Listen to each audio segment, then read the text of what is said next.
தமிழ்நாடு அமைச்சர் பொன்முடியின் சர்ச்சை பேச்சு மூலம் அவரது திமுகவின் பொதுச் செயலாளர் பதவி பறிக்கப்பட்டு விட்டது. இதனை திமுக தலைவரான முதலமைச்சர் மு.க. ஸ்டாலினே அறிவித்துள்ளார். இதற்கு அடுத்து வெளியான திமுகவின் புதிய துணை பொதுச் செயலாளர் திருச்சி சிவா என்ற அறிவிப்பு தான் திருச்சி திமுகவில் தீயாய் பற்றி எரிய தொடங்கி இருக்கிறது. திராவிட கழகத்திலிருந்து திமுகவிற்கு வந்தவரான பொன்முடி தனது துடுக்குத்தனமான பேச்சுகளால் பல சர்ச்சைகளில் சிக்கினார். இப்படிதான் பழைய வரலாறு ஒன்றை பேச போய் கட்சி பதவியை பறிகொடுத்த கையோடு அமைச்சர் பதவியையும் இழக்கும் அபாயத்திற்கு தள்ளப்பட்டு விட்டார். திமுகவின் துணை பொதுச் செயலாளர் பதவியில் இருந்து நீக்கப்பட்ட பொன்முடிக்கு பதில் திருச்சி சிவா அப்பதவிக்கு நியமிக்கப்பட்டு இருப்பதுதான் அனைவரையும் திரும்பி பார்க்க வைத்திருக்கிறது. திருச்சி சிவா திமுகவின் இளைஞர் அணி தொடங்கப்பட்ட காலத்திலிருந்தே முதலமைச்சர் மு.க. ஸ்டாலினுக்கு வலதுகரமாக இருந்தவர். திமுகவில் ராஜ்யசபா எம்பி பதவி தொடர்ந்து திருச்சி சிவாவிற்கு வழங்கப்படுகிறது. கொள்கை பரப்பு செயலாளர் பதவியும் தரப்பட்டு ஓரளவு மரியாதை கொடுத்தது கட்சி மேலிடம். ஆனால் திருச்சி திமுகவில் நிலைமை அப்படி கிடையாது. திருச்சியின் அசைக்க முடியாத மாமன்னராக அமைச்சர் நேரு இருந்து வருகிறார். அவருக்கு எதிர் துருவமாக அமைச்சர் அன்பில் மகேஷ் பொய்யாமொழி இருக்கிறார்.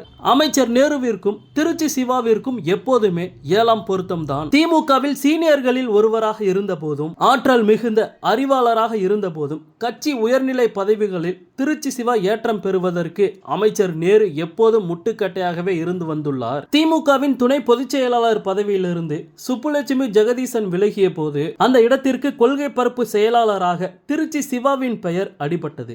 ஆனாலும் கனிமொழிக்கு கட்சியின் உயர்நிலை பொறுப்பு ஒன்று தரப்பட வேண்டிய நெருக்கடியால் திமுக தலைமை திருச்சி சிவாவிற்கு அந்த வாய்ப்பை தரவில்லை. ஆனாலும் திருச்சி சிவா மனம் தளராமல் தனக்கான பதவியை சிறப்பாக செய்து வந்தார். இது ஒரு புறம் இருக்க, அண்மையில் அமைச்சர் நேருவை சுற்றி வளைத்திருக்கிறது அமலாக்கத்துறை. அமைச்சர் நேரு மற்றும் அவரது தம்பி உள்ளிட்டோர் அமலாக்கத்துறையின் விசாரணையில் சிக்கி உள்ளனர். திமுகவில் என்னதான் சீனியராக இருந்தாலும் அவரது அதிமுக மற்றும் டெல்லி தொடர்புகள் குறித்த சர்ச்சை அரசல் புரசலாகவே பேசப்பட்டு வந்தது. இந்த தருணத்தில் பொன்முடி விவகாரம் விஸ்வரூபம் எடுக்க ஒரே கல்லில் இரண்டு மாங்காய் அடித்திருக்கிறார் திமுக தலைவரும் முதல்வருமான மு.க. ஸ்டாலின்.